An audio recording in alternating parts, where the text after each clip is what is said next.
These are electronic databases that digitally store, monitor, and analyze controlled substance dispensing information. We've really seen an evolution in these programs. And when I first started studying them in 2010, I wasn't quite sure if they were going to catch on and become popular. Many prescribers weren't even using them at the time, but they've really been latched onto by states as a dominant response to the opioid crisis and a solution.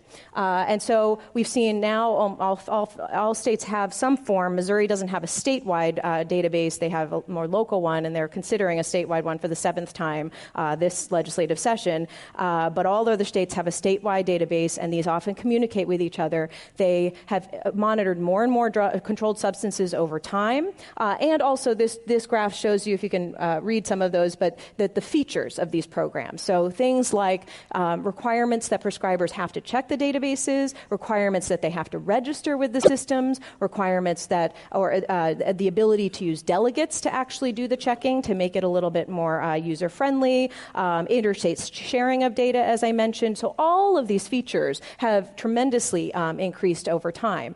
So you can see that states are really latching on to this policy option and using them. And these, most, in my view, these programs have evolved to be more patient care tools, but we have to remember they also are law enforcement tools. So there's this tension, and this is, what's creating a lot of controversy around these programs of late, is, are we using these to better patient care and to allow prescribers to identify, to see all the controlled substances a patient has and identify polypharmacy, doctor shopping, diversion, and just, high levels of dosing and things like that?